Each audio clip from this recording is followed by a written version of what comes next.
Mon très cher compatriote Christelle Sassou Nguesso, puisque c'est comme ça que vous vous êtes présenté, je voudrais à mon tour aussi me présenter et m'adresser à vous et aux Congolais qui vous ont suivi, certainement.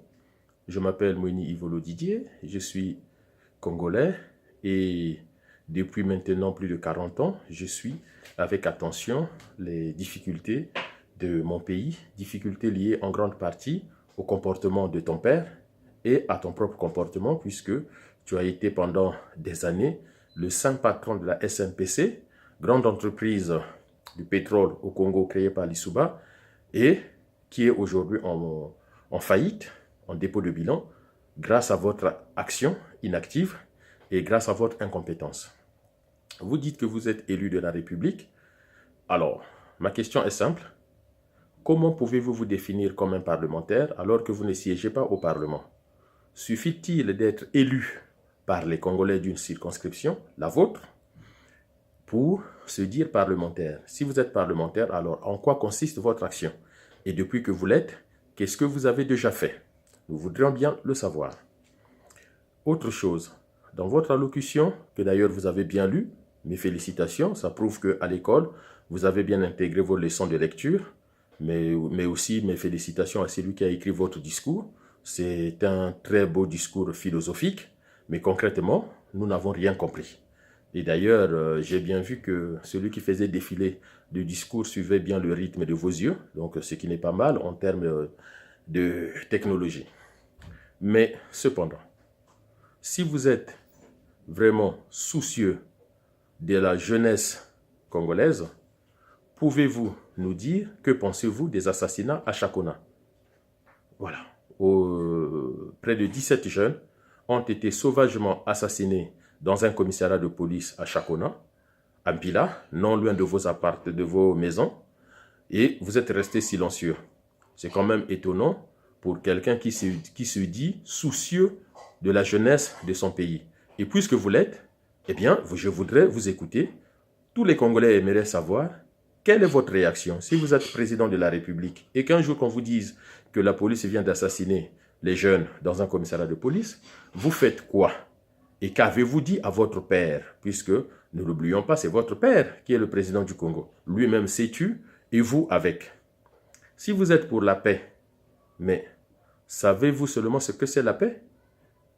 Ventre affamé n'a point d'oreille. Comment pouvez-vous faire la paix avec des gens que vous affamez?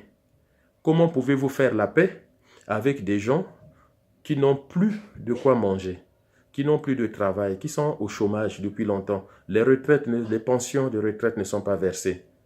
Les gens n'ont même pas de quoi se soigner. Pendant longtemps, on a fermé le CHU. Alors, je ne sais pas qui vous a enseigné ça, mais on ne fait pas la paix l'estomac vide. On ne fait pas la paix avec des gens qui sont dans la misère la plus totale. Si vous voulez faire la paix, il faut donc s'occuper des populations. Alors dites-nous comment vous faites votre paix. Vous ne pouvez pas faire la paix alors que vous avez détruit le département du Poul. Quand vous parlez de vengeance, mais qui est le plus grand vengeur au Congo si ce n'est pas votre père et par extension votre famille? Une fois de plus, vous vous moquez des Congolais qui souffrent. Parce que votre père, par son discours du 15 août, se moque des Congolais. Et vous aussi, par ce que vous venez de dire, vous poursuivez l'action de votre père de vous moquer des Congolais. Parce que quand on voit la situation des Congolais du nord au sud, de l'est à l'ouest, dire que vous voulez enseigner le patriotisme avec les 3 valeurs cardinales que vous venez de définir, mais qui mieux incarne les anti-valeurs au Congo si ce n'est pas votre père, vous-même et votre famille? Pouvez-vous expliquer aux Congolais l'origine de votre richesse? Votre grand-père, c'est-à-dire le père de votre père, était cueilleur et chasseur. Lorsqu'il est né, le Congo n'avait pas encore connu la colonisation. Alors dites-moi, d'où vient votre richesse? Si votre père n'est pas héritier d'un capitaliste, comment s'est construite la richesse de votre famille? Fils de paysan? Votre père, quand il est né au village, comme nos parents d'ailleurs. Ils sont tous nés au village. Et par quel miracle, par quel investissement ou par quelle entreprise que vous avez créée êtes-vous devenu riche? Et voilà que vous donnez des leçons de patriotisme aux gens. Regardez comment vous êtes habillés. Regardez votre costume. Regardez votre cravate. Combien de parlementaires peuvent se permettre un tel costume? Sur votre corps, vous avez au moins 30 000 € de dépenses sur votre corps. Et vous donnez des leçons de patriotisme aux Congolais qui souffrent. Je vous demande un peu d'humilité vis-à-vis du peuple qui souffre. Vous voulez en discuter? Eh bien, je conclus en vous demandant un débat. Vous pouvez même m'inviter à un débat autour du patriotisme et exemple contre exemple, analyse contre analyse, réflexion contre réflexion. Je suis prêt à débattre avec vous, avec votre père ou avec toute personne de votre entourage qui souhaite vraiment s'adresser aux Congolais lors d'un débat qui sera en direct. Mais arrêtez de vous moquer des gens, un peu de respect pour cette population que vous avez spoliée, pour ce pays que vous avez détruit.